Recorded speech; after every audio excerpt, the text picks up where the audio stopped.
왓츠 뉴 2024 솔리드웍스 CAD 담당 김명진입니다. 오늘 여러분께 솔리드웍스 2024를 소개시켜 드릴 예정입니다. 오늘 준비한 내용은 다음과 같습니다. 파트 앤 피처, 시트 메탈 앤 스트럭처 시스템, 어셈블리, 드로잉 순으로 진행하겠습니다. 오늘 신기능 소개는 PPT 후에 바로 영상이 나오게 되어 있습니다. 그래서 집중을 잘 하시지 않으시면 중간에 놓칠 수 있기 때문에 집중해 주시면 감사하겠습니다. 첫 번째, 파트 앤 피처 설명드리겠습니다.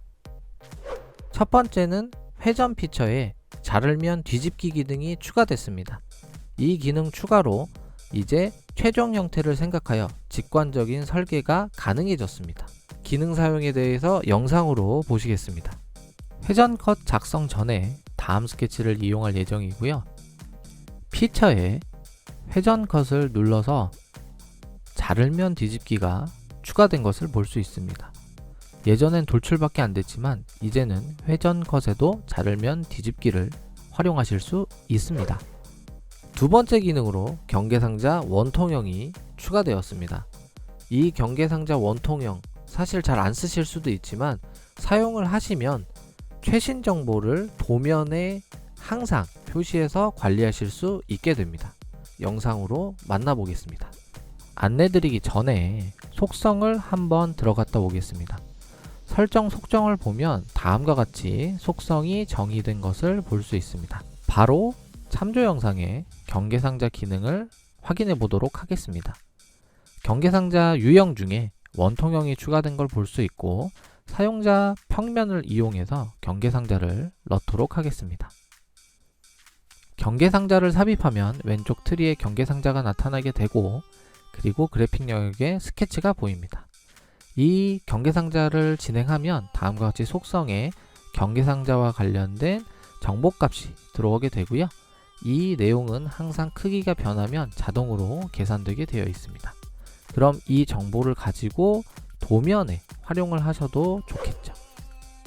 바로 세 번째 기능 안내 드리겠습니다. 스케치 치수 미리 보기가 생겼는데요.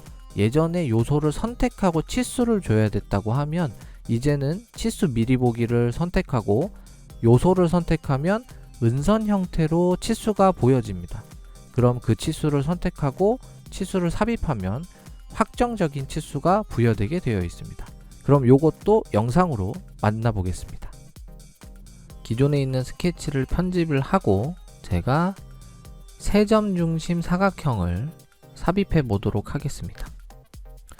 원래는 스케치 작성을 하면 치수를 넣기 위해서 지능형 치수를 하지만 저희는 요번에 스케치 치수 미리 보기를 이용해서 치수를 넣도록 하겠습니다. 미리 보기 치수는 회색, 은선 형태로 나타납니다. 선택을 해서 값을 입력하고 확인을 하면 확정된 치수가 들어가고요. 선 하나만 집어넣는 게 아니라 선 두 개를 선택하게 되면 각도 치수도 부여할 수 있습니다. 미리 보기로 다음과 같이 나타나는 걸 볼 수 있는데요. 이 또한 선택해서 수정을 해서 마무리하도록 하겠습니다. 자, 네 번째 기능은 구멍 가공 마법사 기존 스케치 사용입니다. 다들 아시겠지만 구멍 가공 마법사 하고 위치 탭을 들어가서 점을 찍어줘야 했습니다. 결론적으로 점을 찍지 않으면 그 위치는 지정할 수 없었죠. 하지만 이제 기존 스케치의 정보를 사용하고 그 스케치 요소의 점이 구멍 가공 마법사 위치가 됩니다. 또한 그 위치는 인스턴스 건너뛰기를 이용해서 활용을 하거나 제거를 할 수도 있습니다. 구멍 가공 마법사를 써보신 분들은 다들 아실 겁니다. 저희가 위치를 배치하기 위해서 위치 탭을 누르고 면을 찍어서 점을 삽입해야 되는 방식입니다. 이게 원래 저희가 알고 있는 방식이죠. 하지만 이제는 구멍 가공 마법사를 선택한 다음에 위치 탭에 기존 2D 스케치라는 버튼이 있습니다. 원래 있는 스케치를 잡아주면 스케치에 점을 찍지 않아도 그 꼭지점들이 점으로서 들어오고요. 그리고 인스턴스 건너뛰기를 통해서 해당 부분을 제외해서 작업을 진행하실 수도 있습니다. 다섯 번째 기능입니다. 다섯 번째 기능은 선형 패턴에 대칭 조건이 추가됐습니다. 이 대칭 조건 별거 아니라고 생각하실지 모르겠지만 대칭이 없는 이전 버전이라고 하면 방향 2번을 확장하고 방향을 지정하고 간격 삽입을 하고 수량 삽입을 하고 패턴 시드만까지 체크해 줘야 됩니다. 하지만 이제 방향 2번 확장을 한 다음 대칭만 클릭해 주면 되겠습니다. 선형 패턴 대칭 옵션에 대해서 안내 드리기 전에 어떤 피처를 패턴할 것인지 다음과 같이 보여드리겠습니다. 중심에 배치한 이 피처 명령어를 좌우로 패턴하고 싶은 거죠. 그래서 선형 패턴을 누르고 선형 패턴을 하기 위해선 저희가 방향성을 지정해 줘야 되죠. 그래서 평면을 활용하고 피처를 선택합니다. 그리고 간격을 지정하고 그리고 아시는 대로 수량을 넣습니다. 그리고 아래쪽에도 넣고 싶으면 아래쪽도 동일하게 선택을 해서 방향성과 간격, 수량을 저희가 입력을 해줘야 됐습니다. 지금 보시면 방향성을 지정하고 지금 수량을 안 넣었기 때문에 수량을 이렇게 넣는 걸 볼 수 있고요. 수량을 늘려주면 다음과 같이 양쪽으로 개수를 늘릴 수 있죠. 근데 이런 작업이 사실 매번 선택을 해야 하고 귀찮은 부분이 있었습니다. 하지만 이제 2024에서는 대칭 버튼을 누르면 방향 1번에 대한 정보가 그대로 방향 2번에 전달되기 때문에 선택 부분을 보다 적고 효율적으로 하실 수 있게 되었습니다. 여섯 번째 기능은 공면 보존입니다. 모체 공면을 제외해서 내가 필요한 공간의 공면만 생성을 하고 원래 있는 공면을 제외시키는 기능이라고 보시면 되겠습니다. 설명드리기 전에 예를 들어볼게요. 지금 얘는 말이 안 될 수 있지만 다음과 같이 저 굴곡이 있는 면에 저 부분에 있는 면만 얻고 싶은 거예요. 그래서 모서리를 선택을 하고 이 모서리에 대한 정보를 선택했을 때 채우기로, 그리고 뭐 옵션 중에 탄젠트, 그 다음에 이제 모든 모서리 적용 등을 눌러서 가져올 수는 있습니다. 근데 모든 저 부분의 공면을 다 얻고 싶다 라고 하면 기존 공면 오프셋을 하고 저희가 공면 보존에 있는 모체 공면 기능을 활용할 수 있습니다. 그래서 선택적으로 이제 내가 보존하고 싶은 공면을 선택을 하고 모든 모서리가 아닌 안쪽 모서리 그리고 모체 공면은 제외하겠다 선택을 해주고 확인을 하면 다음과 같이 저기 부분을 보존해주고 저 안에 있는 공면만 얻어낼 수 있습니다. 조금 더 편하게 작업이 되시겠죠. 파트 관련된 신기능 중 마지막 내용입니다. 일곱 번째죠. 이 기능은 여러분이 기다리셨을 것 같다라는 생각이 좀 듭니다. 물론 2년치 것까지밖에 되지 않습니다. 2024, 2023, 2022까지죠. 2년치 전이니까. 그래서 이 기능을 사용하면 하위 버전으로 저장할 수 있고 단 유의사항이 좀 있습니다. 2024 신기능이 포함된 경우는 저장이 안 되니까 수동 제거가 좀 필수이다는 설명 드리고요. 지금 2024로 제가 파트 저장해 놨습니다. 이제 다른 이름을 통해서 제가 하위 버전으로 2023, 2022 이렇게 해서 이 중에 2022로 저장을 한번 해보도록 하겠습니다. 저장을 했을 때 다음과 같은 이전 릴리즈 확인이라는 내용이 나타납니다. 2024에 썼던 신기능이 있을 경우는 하위 버전에 제약이 있는 것을 볼 수 있습니다. 2024에 썼던 신기능 2022로 저장하기 위해서 조건을 조금 수정하도록 하겠습니다. 대칭 기능을 안 쓰니까 여러 번 좀 지정을 해줘야 되죠. 그래서 다음과 같이 지정을 하고 이제 저장을 해보도록 하겠습니다. 다시 2022 버전을 선택하고요. 이름은 2022 버전으로 해서 저장을 하겠습니다. 저장된 데이터를 다시 한번 열어보겠습니다. 저장된 데이터를 열었을 때 다음과 같이 모델이 정상적으로 들어오는 걸 볼 수 있고 상단에 이 파일은 오래된 문서다 라는 것을 다음과 같이 표시해 주는 것을 볼 수 있습니다. 다음 세션으로 시트 메탈 및 스트럭처 시스템입니다. 이 내용은 원래 파트에 포함되어 있어야 되지만 그래도 저희가 별도로 판금 제품과 그리고 구조 시스템을 쓰시는 분이 계시기 때문에 이 내용을 별도로 뽑아놨습니다. 첫 번째 내용입니다. 어셈블리 판금 홈전파 내용을 설명드리겠습니다. 사용해보신 분은 아시겠지만 멀티바디를 만들어서 두 판지에 대한 탭 및 홈을 정의해야 됐다면 이제 어셈블리에서 기존에 작성한 파트의 홈과 또는 탭 내용을 홈전파를 통해서 부여할 수 있습니다. 홈전파 기능을 안내드리기 전에 파트를 한번 먼저 들어가서 확인해 보도록 하겠습니다. 탭 및 홈 기능은 저희가 판금 탭에 기능이 존재합니다. 그래서 판금 탭을 추가하고 판금 탭 안에 탭 및 홈 기능이 있는 걸 볼 수 있습니다. 탭 및 홈 기능을 써보신 분은 아시겠지만 어떤 특정 두 개의 판재에 탭 및 슬롯을 추가하고 싶다 라고 하면 저희는 어떻게 했냐면 멀티바디 파트 하나에 여러 개의 바디로 놓고 구성해서 작업을 했습니다. 하지만 이제는 파트 정보에 탭 및 홈을 작성을 하고 그 부분을 어셈블리에 전파시킬 수 있는데요. 제가 위치를 그럼 우선 메이트를 잡고 나서 전파 기능을 한번 해보도록 하겠습니다. 메이트는 좀 번거롭지만 다음과 같이 메이트 안에서 면을 이렇게 잡고요. 화면 전환이 혹시 좀 귀찮으신 분들은 메이트 실행하시고 Alt 버튼을 누르면 그 앞에 있는 면이 사라집니다. 그래서 뒷면을 선택할 수 있으니까 하나의 팁으로 좀 기억을 하시면 되겠고요. 다음과 같이 겹쳐져 있는 부분을 확인할 수 있습니다.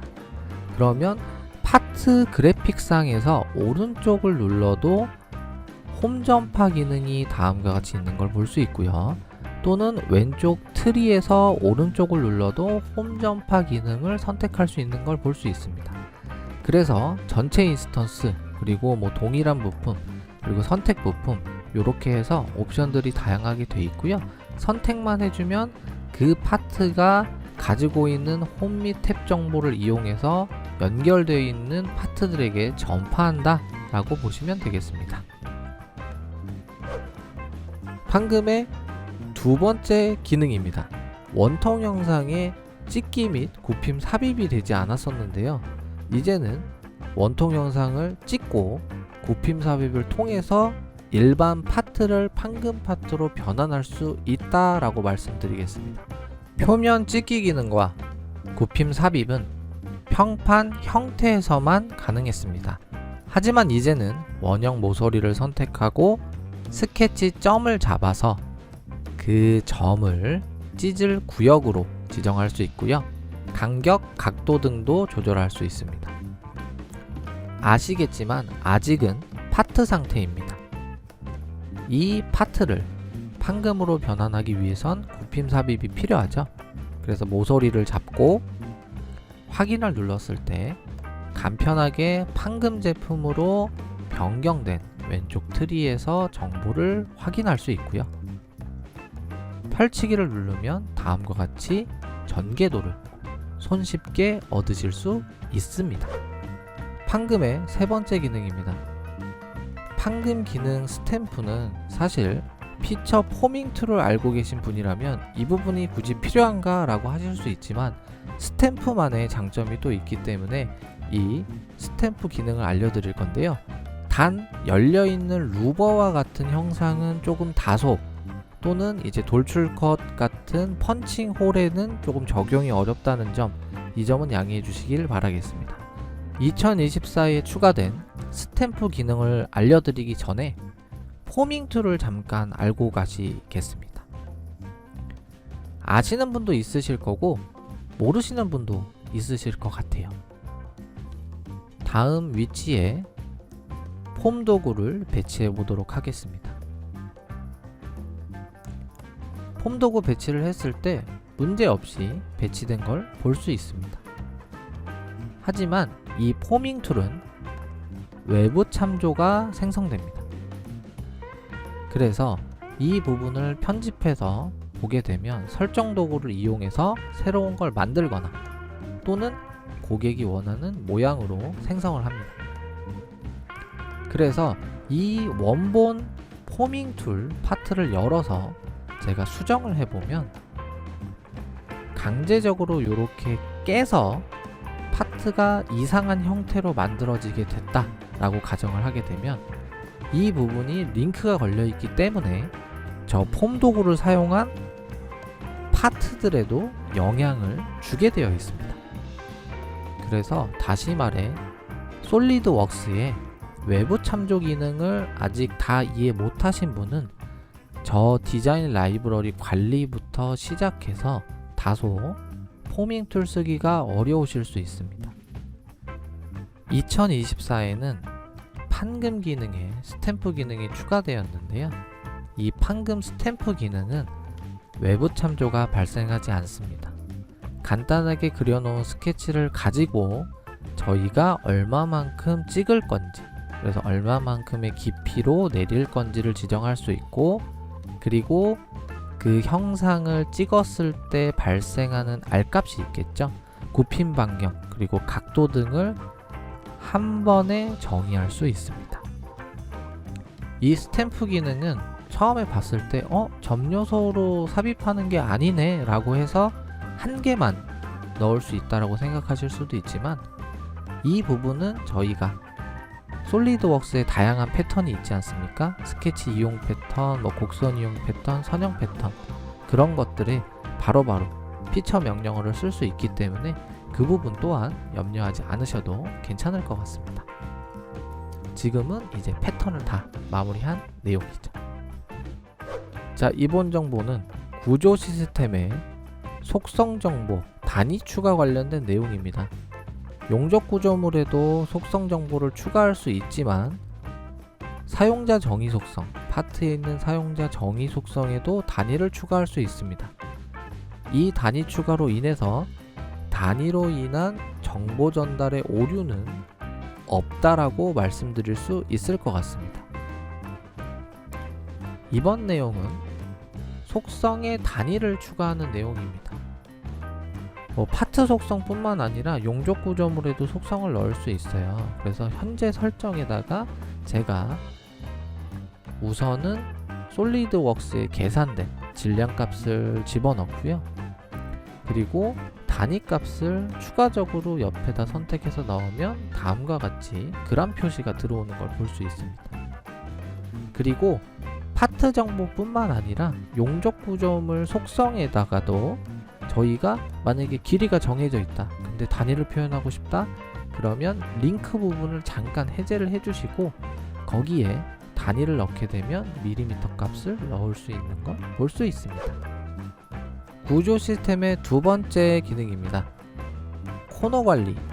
이 코너 처리가 사실상 여러 가지 유형이 있으면 용접 구조물 작성하기 편한데요. 이번에 추가된 유형으로는 열기 코너 유형이 추가됐습니다. 이 열기 코너 추가함으로 인해서 연결부에 어떤 특정 부품이 들어간다, 이러면 손쉽게 삽입을 할 수가 있고요. 예전 같았으면 내가 열기 형태로 작업하기 위해선 어떤 특정 면을 선택해서 잘라줘야 됐던 불편함은 사라졌다라고 말씀드릴 수 있겠습니다. 예전에는 마이터 또는 맞대기 형태로 관리하게 되어 있었습니다. 세 가지 부류밖에 없었어요, 종류가.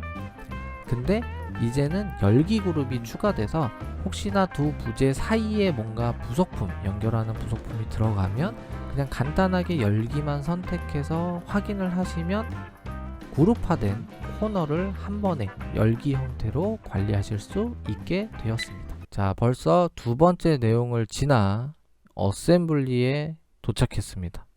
그럼 어셈블리 시작하겠습니다. 어셈블리 첫 번째 내용은 하드웨어 가속, 실루엣 모서리 기능 추가에 대해서 말씀드리겠습니다. 이 기능을 추가하면 작업 시 그래픽 영역에서 진행하는 확대, 축소, 이동, 회전 등 이런 화면 전환과 관련된 부분들을 높은 품질로 제공하고, 그리고 보다 빠른 형태로 내가 원하는 위치에 도달하실 수 있다라고 말씀드리겠습니다. 하지만 이 내용을 사용하실 때는 다들 아시겠지만 솔리드웍스에서 권장하는 그래픽카드를 사용해 주시면 감사하겠습니다. 그럼 이건 기능을 보여드리기보다는 두 개의 기능을 켜고 끈 비교 영상을 함께 보시도록 하겠습니다. 하드웨어 가속 실루엣 모서리를 선택하게 되면 다음과 같이 같은 화면을 전환하더라도 킨 것과 안 킨 것의 성능적인 측면이 나타납니다. 그래서 이 기능을 켜고 작업을 하시면 보다 빠른 성능을 얻고 그리고 많은 파트를 열어도 화면 전환을 손쉽게 진행을 하실 수 있는데요. 하지만 이 기능을 사용하실 땐 꼭 솔리드웍스에서 권장하는 그래픽카드를 사용해 주시면 감사하겠습니다. 어셈블리의 두 번째 신기능은 어셈블리와 연결된 멀티바디 저장입니다. 이전에는 다른 이름 저장, 파일 형식, 파트 선택한 다음에 저장을 했습니다. 그러면 별도의 파일, 연결되지 않는 파트로 생성이 되죠. 하지만 신규에서는 도구의 멀티바디 만들기를 선택하고 가져갈 요소를 정의하면 어셈블리와 파트가 연결된 형태로 멀티바디를 가져가실 수 있습니다. 예전이라면 이 어셈블리를 다른 이름 저장, 파트로 선택한 다음에 저장했을 겁니다. 하지만 이제는 도구 멀티바디 파트 만들기를 선택하시면 멀티바디 형태로 파트를 내보내실 수 있게 변경되었고요.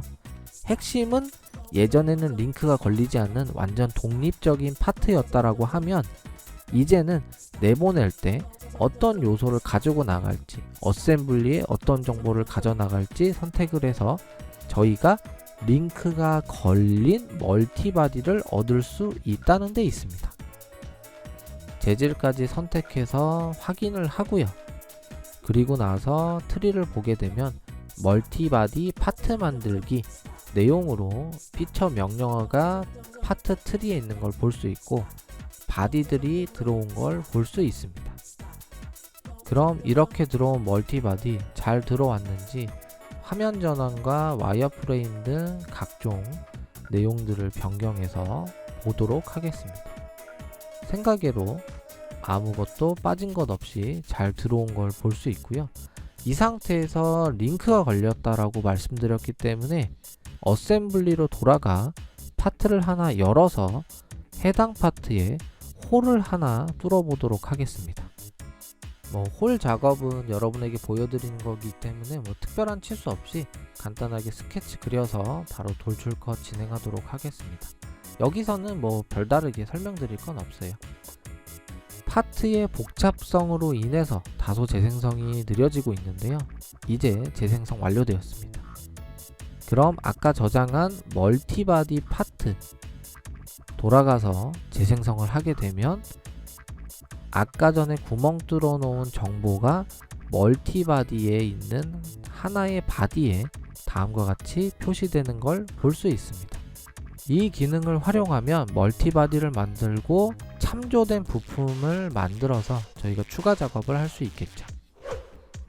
세 번째 내용은 2023 중간 SP에 추가된 내용이긴 한데요. 부품을 삽입할 때 저희가 부품이 보통 첫 번째는 고정이 되고 두 번째부터는 유동이잖아요. 근데 이 부분을 삽입할 때 사용자가 지정해서 삽입할 수 있게 되었습니다. 대략 옵션 위치만 보시면 되니까요. 그래도 영상 준비된 거 같이 보시겠습니다. 보통 첫 번째 부품 이후에 삽입하는 부품은 유동으로 들어가게 되어 있습니다. 하지만 이제는 고정, 유동 두 가지가 더 추가돼서 부품 삽입 시에 삽입되는 움직임의 형태를 사용자가 정의해서 집어넣을 수 있게 변경되었습니다. 어셈블리의 네 번째 내용으로 너비메이트와 관련된 내용입니다. 너비메이트를 선택하는 너비 1번, 너비 2번 이런 식으로 선택 1, 2번으로 변경이 됐고요. 그리고 너비에 대한 구속 조건이 좀 다양해졌습니다. 너비메이트를 실행하기 전에 동심을 먼저 잡고 진행하겠습니다. 너비메이트 설명은 메이트로 직접 들어가서 진행을 하도록 하겠습니다. 그래서 고급 탭 너비메이트를 보게 되면 선택란의 이름이 우선 변경된 것을 볼 수 있습니다. 예전엔 이름이 다소 이해할 수 없게끔 되어 있어서 이 부품을 어떻게 지정해야 되냐라는 말씀들이 있어서 내용이 변경됐고요. 그리고 너비메이트의 구속 조건이 다양해진 것을 볼 수 있습니다. 어셈블리의 5번째 내용입니다. 메이트 참조의 강화. 참조 이름을 이용한 신속한 메이트 진행이 가능해졌습니다. 이 기능은 다소 내용을 들여다보면 설정이 불편하다라고 생각하실 수도 있지만 회사 라이브러리를 생성하는데 용이한 기능이라고 보시면 좋겠습니다. 메이트 참조를 모르시는 분들은 이번 기회에 메이트 참조가 무엇인지 아는 시간이 되셨으면 좋겠고요. 먼저 작성된 메이트 참조를 보게 되면 이름이 지정되어 있고 평면, 그리고 원통, 그리고 원통에 대한 회전 잠금이 부과되어 있는 것을 볼 수 있습니다. 메이트 참조란 사실 부품을 저희가 삽입할 때 그 지정한 메이트 참조로 인해서 자동 메이트가 부여되는 건데요. 요번에 추가된 이름 정보를 통해서 다음과 같이 메이트가 자동으로 해당 지점에 저희가 굳이 위치를 시키지 않아도 자동으로 메이트 되는 걸 볼 수 있습니다. 하지만 이 부분에 지금 목록이 나오는 건 사전에 대상 물체에도 메이트 참조를 정의했기 때문입니다. 메이트 참조의 이름은 같은 이름이 되었을 때 그 부분에 메이트를 시킨다라는 정보입니다. 그래서 다음과 같이 대상 파트를 열어보면 대상 파트에도 메이트 참조가 다음과 같이 걸려있는 걸 볼 수 있고요. 이렇게 이름이 같은 구간을 지정을 해주면 저희가 손쉽게 메이트를 진행할 수 있다라고 말씀드리겠습니다. 부품 참조 편집, 부품 참조를 정의하는 내용에 대해서 말씀드리겠습니다. 어셈블리에서 부품별 참조를 정의해서 이 참조된 정의값을 이용해 디자인 트리에서 확인하고 트리에서 확인된 정보를 그대로 도면에도 적용해서 사용하실 수 있는 방법에 대해서 말씀드리겠습니다. 이렇게 하게 되면 이 기능 때문에 보다 트리에서 명확하게 그 부품 정보를 이해할 수 있게 되겠다 말씀드리겠습니다. 다음과 같이 어셈블리 상위에서 부품 참조 편집을 선택하시면 부품 참조 편집 창이 나오고요. 이 부품 참조에 내가 이 부품들이 어디에 들어가는지 정보를 입력할 수 있게 되었고요. 이 입력된 정보는 도면의 부품 버너에서도 활용하실 수 있습니다.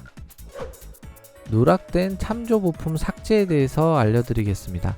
보통 어셈블리와 참조된 어떤 파트 또는 하위 어셈블리들이 있으면 이 부분 하나하나 일일이 선택해서 삭제를 해줘야 됐습니다. 하지만 이제 일괄 삭제가 가능해졌습니다. 어셈블리를 열다 보면 설계자분들이 한 번은 마주치시는 상황이실 텐데요. 이름을 변경하거나 경로를 변경하면 다음과 같은 상황이 나타납니다. 모든 부품을 억제하고 어셈블리를 열어보면 디자인 트리에서 기능 억제된 정보를 볼 수 있습니다. 지금은 하나의 파트만 기능 억제되어 있지만 여러가지 파트가 누락된 경우에는 다소 삭제하기가 어려운 상황인데요. 이때는 파일 참조 찾기로 내용을 확인하고 누락된 참조 파일 삭제로 어셈블리를 손쉽게 관리할 수 있게 변경되었습니다. 디피처 규칙 사용에 대해서 말씀드리겠습니다. 디피처 기능은 내가 특정 파트의 외형이나 또는 거기에 관련된 정보값들을 간소화해서 다른 타인에게 전달하거나 또는 간소화된 정보를 이용해서 뭔가 다른 곳에 사용하기 위해서 쓰는 기능인데요. 이번에 디피처 기능에 규칙이 추가되었습니다. 예전에 일일이 선택했던 부분을 이 디피처 규칙을 만들어서 일괄로 적용할 수 있게 되었다 말씀드리겠습니다. 디피처 세트를 설명드리기 전에 이 부분을 먼저 잠깐 설명드리고 넘어가겠습니다.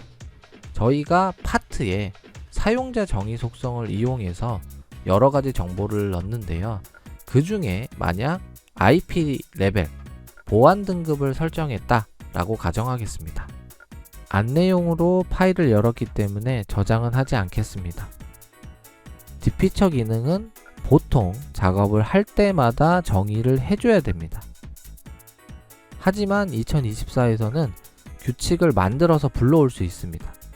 저는 다음과 같은 경로에 규칙을 추가해 놓은 상태입니다. 그럼 바로 디피처 명령을 실행해 보도록 하겠습니다.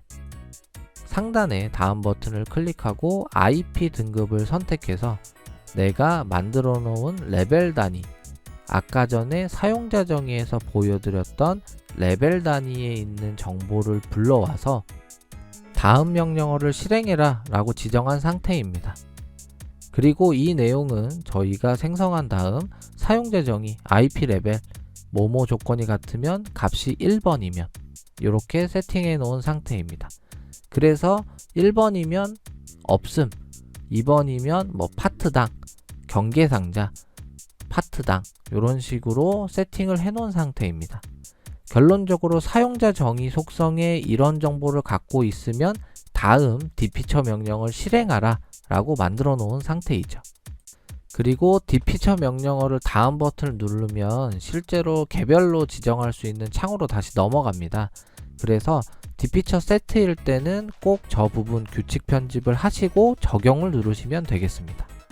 적용을 누르고 나면 디피처 규칙 세트로 인해서 해당 어셈블리가 가지고 있는 파트들의 정보를 인식한 후에 그 파트 정보를 간소화한 내용이 오른쪽에 미리 보기 형태로 표시됩니다. 이렇게 미리 보기로 표시된 파트들은 오른쪽에 다음 버튼을 눌러서 새 문서로 저장, 원본의 링크를 클릭하게 되면 별도의 파트로 저장할 수 있고 별도의 파트로 저장한 이 파트는 실제 원본 데이터와 링크가 걸려 있기 때문에 저희가 원본 데이터를 수정하면 디피처 간소화된 이 부품도 따라서 외형 틀이 변경된다 라고 말씀드릴 수 있겠습니다. 자, 이번 기능은 스텝 열기 필터 사용입니다. 하지만 2024를 설치해도 지금 당장은 쓰실 수 없습니다. 왜냐? 서비스 팩 1부터 적용 예정입니다. 그래서 이 내용은 스텝을 열 때 불필요한 파트들이 다 열리거든요. 근데 거기에 필요한 것만 열 수 있다면 어떨까 라는 생각에서 나온 신기능이라고 보시면 되겠습니다. 결론적으로 이 기능을 쓰면 불필요한 파트를 변환하지 않기 때문에 보다 신속한 설계 작업이 가능하시다 라고 말씀드리겠고요. 스텝 변환을 진행할 때 불필요한 파트를 변환하지 않도록 필터 사용을 하실 수 있습니다. 이렇게 되면 리스트를 먼저 불러오고 이 내용을 먼저 3D로 미리 보기 한 다음 내가 원하는 파트만 선택해서 스텝 파일을 파트로 변환할 수 있습니다. 이러면 저희가 신속한 설계가 가능해지겠죠. 이 기능은 보여드릴 필요는 없다라고 생각이 되지만 그래도 보여드리고 넘어갈 예정이고요. 이 기능을 선택하면 유동으로 된 어셈블리를 손쉽게 바로 여러가지 일괄적으로 선택하실 수 있습니다. 유동 어셈블리 일괄 선택이 가능해졌습니다. 다음과 같이 유동 어셈블리를 선택하면 트리에서 유동 어셈블리들이 선택되고 부동으로 바로 바꾸실 수 있습니다. 이번의 신기능은 11번째입니다. 다소 신기능이라고 하기에는 이게 맞나 라고 싶지만 그래도 옵션을 눌러서 출력 좌표계를 설정해 줬다면 이제는 다른 이름 저장하고 외부에서 저장을 하실 수 있습니다. 좌표계 설정해서. 근데 출력 좌표계 지정되는 파일은 다음과 같은 항목에 존재하는 파일들입니다. 이거 이외에는 안 되니까 참고해 주시면 감사하겠습니다. 3D 파일마다 사실 좌표계가 Y가 위인지 Z가 위인지 천차만별로 좀 다릅니다. 솔리드웍스의 경우는 Y 방향이 위로 되어 있습니다. 그래서 다른 측의 어떤 이종 CAD 파일, 스텝, IGS, 파라솔리드 이런 것들을 전달해 주실 때 출력 좌표계를 설정할 수 있는데 이 부분이 예전에는 옵션을 눌러서 옵션 안에서 선택을 해야 됐거든요. 근데 이제는 다른 이름 저장 창에서 출력 좌표계를 설정해서 내보낼 수 있게 되었습니다. 네, 어셈블리 하위 저장입니다. 유의사항은 아까 전에 설명드린 파트의 내용과 같고요. 하지만 이 하위 어셈블리 저장 어떻게 되는지 확인해 보셔야 될 것 같아요. 왜냐하면 어셈블리만 저장되는 게 아니라 파트 전체로 저장되기 때문에 이 부분이 어떻게 동작되고 어떻게 쓰면 좋을지 확인해 보시면 좋겠습니다. 파트와 마찬가지로 어셈블리에서도 하위 버전 저장이 가능해졌습니다. 2024 버전을 2022로 저장하기 위해서 폴더 하나를 생성하도록 하겠습니다. 2022로 생성한 폴더에 2022 버전으로 저장하도록 하겠습니다. 어셈블리는 파트와 달리 많은 참조 부품들을 포함하고 있기 때문에 이 참조 부품들도 같이 저장을 해줘야 되는데요. 자동으로 모든 참조 부품이 저장되게 되어 있습니다. 참조된 부품을 저장할 때 접두사, 접미사 또는 찾기 바꾸기를 통해서 이름을 변경할 수 있는데요. 저는 여기에 접두사를 추가해서 저장해 보도록 하겠습니다. 데이터가 많은 관계로 저장 시 시간이 좀 소요됩니다. 그래서 영상을 조금 여기서부터는 당기도록 하겠습니다. 그럼 2024에서 2022 버전으로 저장된 데이터가 정상적으로 저장되었는지 보기 위해 2022로 열어야 되지만 좀 다르게 2023으로 열어보도록 하겠습니다. 앞전에 파트에서도 말씀드렸지만 2024 신기능을 쓰면 저장 자체가 안 됩니다. 그래서 그 부분은 필히 제거를 해주셔야 되고요. 그럼 2022로 저장한 데이터를 확인해 보도록 하겠습니다. 저장된 데이터가 2022 버전이기 때문에 2023에서 열면 다음과 같이 오래된 버전이라고 나타나게 됩니다. 또한 잘 들어왔는지 확인하기 위해 예를 들어 분해도를 보게 되면 하위 버전으로 저장됐지만 정상적으로 분해도 데이터들도 들어오는 것을 확인할 수 있습니다. 자, 마지막 네 번째 내용입니다. 드로잉, 도면과 관련된 내용 시작하겠습니다. 도면 작업하시면 다음과 같은 노란색 치수 많이 보셨을 거예요. 댕글링 치수라고 합니다. 참조점을 잃어버렸을 때 다음과 같이 표현되는데요. 이 부분 재첨부를 이용해서 요소점을 다시 손쉽게 지정할 수 있게 되었습니다. 참조점을 잃어버린 댕글링 치수를 한번 만들어서 다시 한번 참조점을 정의하는 부분을 보여드리겠습니다. 참조점을 잃어버린 치수에서 오른쪽을 클릭하고 재첨부를 누르게 되면 요소를 정의할 수 있는 포인트들이 생성됩니다. 참조점을 잃어버리지 않았다라고 해도 재첨부를 진행해서 요소점을 잡으실 수 있습니다. 이렇게 재첨부를 통해서 잃어버린 참조점을 다시 잡고 도면을 손쉽고 빠르게 수정하실 수 있습니다. 자, 다음은 속성창 상시 표시입니다. 속성창에 추가 버튼이 생겨서 내가 원하는 속성을 연속적으로 추가하실 수 있는 기능이라고 말씀드리겠습니다. 그러면 저 추가 버튼, 확인 버튼 사용한 것에 대한 차이를 보도록 하겠습니다.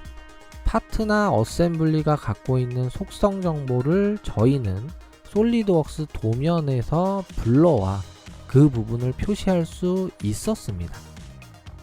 하지만 예전에는 여기 있는 모델 속성 지정 그리고 확인을 누르게 되면 속성 창이 닫히는 불편한 점이 있었죠. 2024에는 이 점을 해소하였습니다. 속성의 연결창을 띄워놓고 지정한 속성을 누른 다음 추가 버튼을 선택해주면 속성 창은 유지한 상태로 내가 원하는 속성을 한 노트에 지속적으로 추가할 수 있게 변경되었습니다. 이렇게 하면 불필요한 마우스 커서 움직임을 제한해서 신속한 도면 작업이 가능합니다. 2024에서 체인 치수가 개선되었습니다. 사실 체인 치수 기능이 나오고 나서 이 부분 좁은 간격에 삽입할 경우는 치수 간격이 선형으로, 치수의 위치가 선형으로 이루어지지 않아서 불만이 조금 많으셨던 것으로 알고 있습니다. 하지만 이제 동일 직선 옵션으로 한 라인의 치수들이 자연스럽게 매치가 되게 되겠고요. 그리고 간격이 좁은 구간은 자동으로 지시선 형태로 이제 뽑아져서 나오고, 그리고 화살표가 중첩되는 구간, 표현이 어려운 구간은 점 또는 비스듬한 스트로크 형태로 표현되는 것을 볼 수 있습니다. 그럼 이 내용도 영상으로 보시겠습니다. 체인 치수에 대해서 설명드리겠습니다. 2023에서 사실 다소 불편한 점이 많았습니다. 하지만 2024에서는 개선되었는데요. 개선된 내용으로는 좁은 공간에 치수가 삽입될 경우 자동으로 치수선이 연장돼서 지시선 타입 형태로 치수가 삽입되게 변경되었습니다. 그리고 이 내용뿐만 아니라 저희가 치수를 넣다 보면 화살표가 중첩되는 구간이 발생합니다. 화살표가 중첩되는 구간에는 점 또는 비스듬한 스트로크로 자동으로 변환해 주는 것도 보실 수 있습니다. 그리고 이 내용은 사용자가 수정할 수 없는 것이 아니라 동일 직선 옵션을 통해서 선택적으로 바로바로 변경하실 수도 있다라고 말씀드리겠습니다. 그리고 이런 사항을 항상 매번 바꾸게 되면 좀 힘들겠죠. 그래서 원하는 형태를 지정하고 싶으시면 설정에, 그리고 문서 속성, 그리고 치수, 그리고 선형, 거기 하단에 체인 치수 옵션이 준비되어 있습니다. 원하는 대로 수정해서 문서 템플릿을 만드시면 되겠습니다. 저희가 치수를 삽입하고 나서 치수 요소들이 모여있는 공간에 치수를 삽입했을 경우 어느 점에 찍었는지 확인하기가 어렵습니다. 하지만 다음 내용을 보시면 이제 치수가 삽입된 구간에 치수를 올려놨을 때 요소가 하이라이트 되는 걸 볼 수 있습니다. 이 기능을 통해서 복잡한 공간의 치수도 바로 확인할 수 있겠죠. 이 부분이 중요하지 않다라고 말씀하시는 분도 있으실 수 있습니다. 하지만 제가 도면을 지금 살짝 수정하고 있는데요. 중심선 기준이 아니라 원형 요소 기준으로 치수를 다시 재부과하고 있는 것을 보실 수 있습니다. 이번 기능은 사실 간단한 도면에서보다는 복잡한 도면에서 좀 효과가 발휘되지 않을까 싶습니다. 치수가 여러가지 어떤 복잡한 요소에 찍혀 있을 경우는 이 치수가 도대체 어디 찍혀 있는지 보기 좀 힘든데요. 이 참조 치수 선택 영역에서 연관된 요소 강조 표시를 하게 되면 치수를 마우스 커서 올렸을 때 다음과 같이 모서리가 강조되는 것을 볼 수 있습니다. 보다 복잡한 도면에서 내가 원하는 부분을 바로 찾으실 수 있겠죠. 자, 도면을 설계하고 나서 오래된 도면이나 다른 사람이 도면 작업한 것에 혹시나 임의로 수정한 덮어쓴 치수가 있을 경우 이 부분이 무엇인지 확인하기가 어려웠습니다. 하지만 이제 덮어쓴 치수를 강조 표시하는 것을 확인하고 우리가 이 치수는 덮었었구나, 그래서 임의로 수정한 치수구나 라는 것을 바로 알 수 있습니다. 생각외로 이 부분 더 중요하다고 생각을 하는데요. 저희가 치수를 덮어쓰고 나면 도대체 어떤 치수가 덮었었는지 찾기가 어려웠습니다. 하지만 이제는 덮어쓴 치수가 강조 표시되게 변경되었는데요. 색상은 원하는 대로 사용자가 정의해서 쓰실 수 있습니다. 설정에 색상에, 그리고 여기서 요소를 좀 찾으셔야 되는데 중간 정도 보시면 도면 덮어쓴 치수의 색상도 변경해서 내가 원하는 대로 보실 수 있게 되었습니다. 자, 마지막 항상 도면화 모드로 열기입니다. 이 기능 되게 중요하면서도 아시면 좋은 기능이기 때문에 내용을 말씀드리기보단, 지금 PPT로 말씀드리기보단 왜 활용해야 되는지 영상으로 보시겠습니다. 이번 내용은 도면화의 세부적인 내용은 아닙니다. 하지만 도면화 기능을 모르시는 분들을 위해 다음과 같이 1000개 정도 되는 어셈블리를 열어보도록 하겠습니다. 3D 프로그램 특성상 솔리드웍스는 도면을 열더라도 파트와 어셈블리를 같이 로드하게 되어 있습니다. 그래서 지금과 같이 1000개 정도 되는 어셈블리를 열 때도 다소 느리다는 느낌을 받으실 수 있습니다. 하지만 도면화 기능으로 모델을 열 때는 모델 지오메트리 정보를 버리고 순수하게 도면에 대한 정보만 불러오기 때문에 저희가 도면을 빠르게 열 수 있는데요. 도면화를 그럼 선택해서 열기를 진행해 보도록 하겠습니다.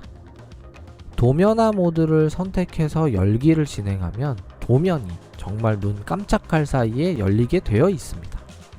그리고 다시 도면뷰를 추가하거나 조금 디테일한 수정이 필요할 경우 도면 해제를 하면 되고요.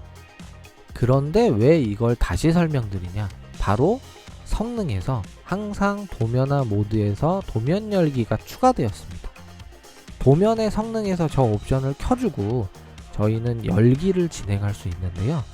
열기를 진행하면 다음과 같이 항상 도면화 모드가 체크되어 있는 걸 볼 수 있습니다.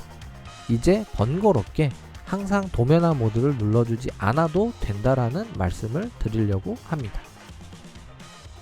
2024 솔리드웍스 CAD 준비 내용은 여기까지입니다. 지금까지 발표 드려주셔서 대단히 감사드립니다. 그럼 내년에도 찾아뵙겠습니다. 안녕히 계십시오.